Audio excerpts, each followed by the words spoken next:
Let's talk about Elon Musk. He's been having a good couple of weeks, hasn't he? Elon Musk unloads on the media in Tweetstorm, cites Trump. Why do you think he got elected? Now, I've always quite liked Elon Musk. I've always found him amusing. I've watched a bunch of interviews with him, and you know, I think it's interesting that he's a young and fun guy who does stuff, and he has the ability to do stuff because he's a billionaire.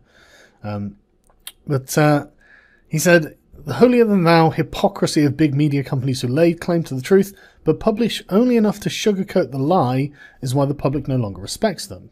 Bravo. That's completely correct. That is, in fact, 100% correct. This is why people at Trump rallies literally yelling boo at CNN for being fake news, chanting tell the truth, tell the truth. I can completely understand why they do it. I mean, like, I don't have enough content on my channel to demonstrate my problem with the way the media is at the moment. And obviously someone challenged this. Fanning the flames of the distrust of the media is a thing that authoritarians and demagogues do to ignore criticism and discredit opponents. It's a major problem of our times. No, dude, the media's full of shit. Alright? I've been on the receiving end of it plenty of times. They are full of shit. And Elon just goes, the media earned this mistrust. But maybe there's a solution. And this is where Elon starts going a bit looking for solutions. Final solutions. Musk continues his transformation into a media-baiting Trump figure.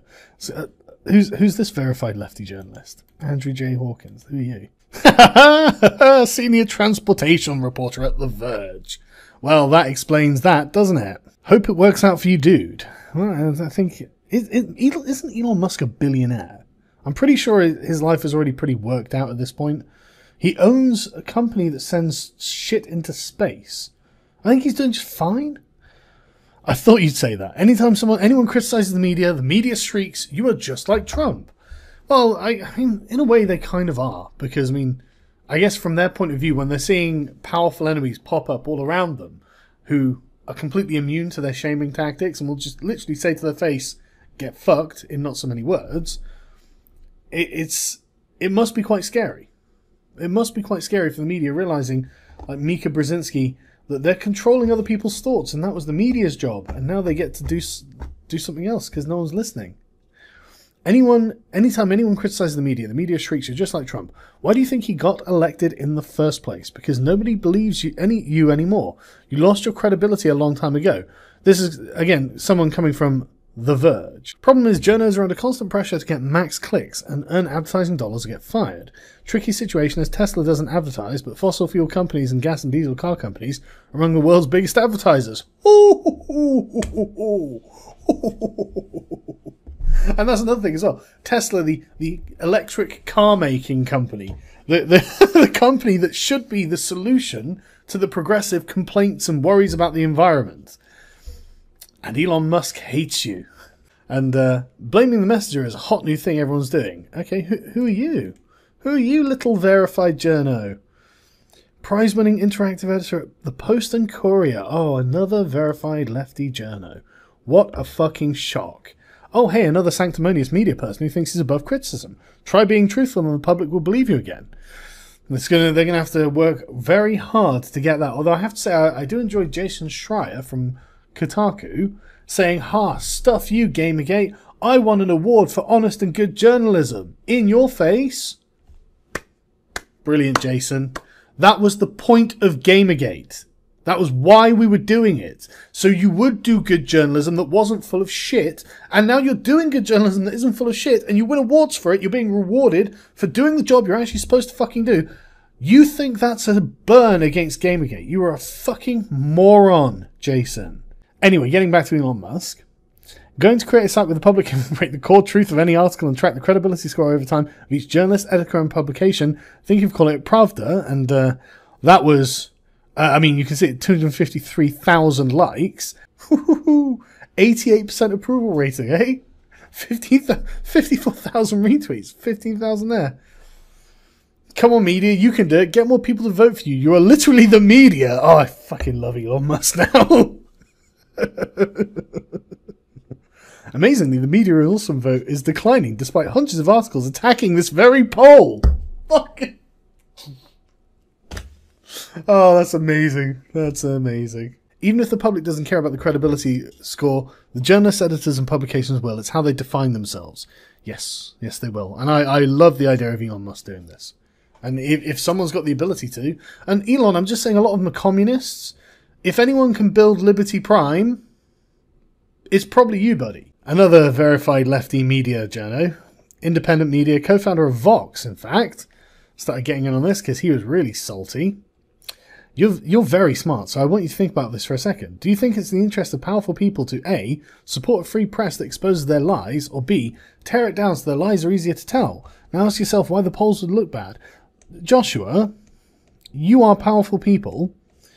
You are abusing the mask of the term the free press to tell lies about people constantly. You are eternally engaged in a campaign of disinformation against your political opponents. This is the left-wing media's entire professional career. This is what you do and what everyone expects from you at every turn. No one expects honesty from you. And when people do see some honesty from you, they're shocked. Just so you know, the bar is so fucking low for people like you and lefty media types that it's incredible that you think we're worried about powerful people when the media has been the problem for the last 5 years. And they've been deliberately, intentionally abusing this power. And again, it comes back to sort of like a Gamergate scenario. That, again, this is what Elon is basically doing, is a new kind of Gamergate. Because in essence, there was a strand to it that was a revolt against lies. A revolt against just deliberate misinformation. But then Elon starts getting really, really woke. Who do you think owns the press? Hello?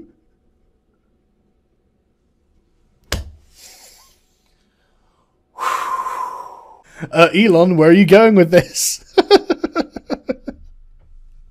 That's fucking great. It's fucking now they're all blithering about anti-Semitism. Pointing out to aspiring journo and Rodin spokesmodel Josh Top, who thinks public polls are controlled by powerful people, that the media is owned by the same. Anyone who thought this was anti-Semitic is just revealing their inner bigot. The context is very clear. Yeah, it is. Obviously Elon Musk isn't talking about Jewish conspiracy, but Heather G. 1. Disavow the egregious anti-Semitism in more than half the replies to this thread. Why? He didn't do it. You're the ones who have started this. I mean, literally, Ben Collins has started this. And 2, hand your Twitter account over to a crisis PR person and never ever tweet again. Never. Oh, Heather, I think you're going to have to get fucked. Take it like a dick, I'm afraid, love, because you're just going to have to lay back and think of Hitler. It's not happening. Elon Musk can say what the fuck he likes. It's his Twitter account. And he doesn't owe you shit. That's the thing I think annoys me the most about all of this. He doesn't owe you anything. He doesn't have to hold by your standards. He doesn't have to fucking pretend that you are morally righteous people when you go around being absolute sacks of crap to everyone all the time. Everyone knows you're full of shit. Everyone knows you lie.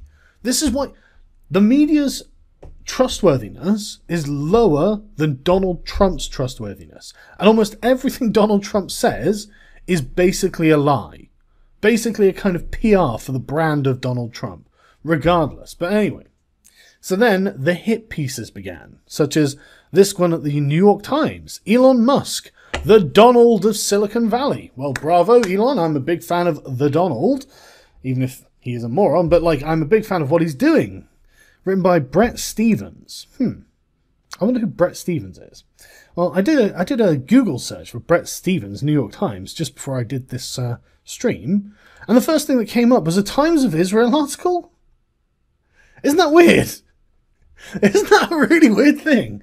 The first thing that came up was the Times of Israel. 4 things to know about new New York Times columnist Brett Stevens. At first glance, the New York Times hiring of another white Jewish male opinion page columnist is anything but news. I agree. Let's go back to how Elon Musk is the new Donald Trump. He is prone to unhinged Twitter eruptions. Unhinged. He was completely lucid throughout all of that. The reason his tweets were so popular is because he was making good points. Tens of thousands of people retweeted that. Millions of people saw those tweets. And now you're calling him prone to unhinged Twitter eruptions. He can't handle criticism. He seems to have handled it really fucking well. In fact, he seems to have been smacking you bitches down, like with the back of his fucking hand. He scolds the news media for its purported dishonesty, and threatens to create a Soviet-like apparatus to keep tabs on it. Yeah, because Elon Musk isn't the government, is he? He can't create a Soviet-like apparatus to keep tabs on it. All he can do is create a consumer advocacy website. You fucking disingenuous hacks. I mean, like, he's literally just chewed you out for the very thing you've just done, being a dishonest sack of shit, and you're still like, I'm gonna have to lie about Elon Musk on my New York Times opinion piece, which is just a blog post, really, isn't it? He sold himself as an establishment-crushing iconoclast, but he's really little more than an unusually accomplished BS artist. I mean, that's not a fair characterization of a man who created a popular series of electric cars that you would think, if he had said anything about inclusivity, you'd be like, Elon Musk's a hero. Elon Musk is going to save the planet with his electric cars. Like, you realise that everyone can see through this transparent, like, attack on the man. Everyone can see it. His legions of devotees are fanatics, and let's face it, a bit stupid. Oh, that's a good move. Attacking the millions of people who are fans of his, probably because he's not a liar. Probably because he doesn't go out of his way to lie about them. But, I mean, you know what we need, though? We need another white, Jewish, left-wing media personality shitting on the general public because you're so much smarter than them. That's not going to end badly. That couldn't... What could possibly go wrong with that? Making people resent the sort of left-wing intelligentsia who... the coastal elites. Why would people ever be angry at you guys? Why do you have Donald Trump as a president? I just can't understand it. I guess everyone's a fucking racist. You do not have any legitimacy with any of the things you're saying here. The media is absolutely culpable for the way people think of the media and for the election of Donald Trump. The fact that he can just call the media fake news, you're a bunch of liars, and that resonates is because you seem to be a bunch of liars. I speak of Tesla chief executive Elon Musk, the Donald Trump of Silicon Valley. Well, you're just going to make him more popular. Maybe I should tell you to continue. Maybe I shouldn't try to persuade you not to do what you're doing, because the more you do this, the funnier it gets for me, and the better content I get.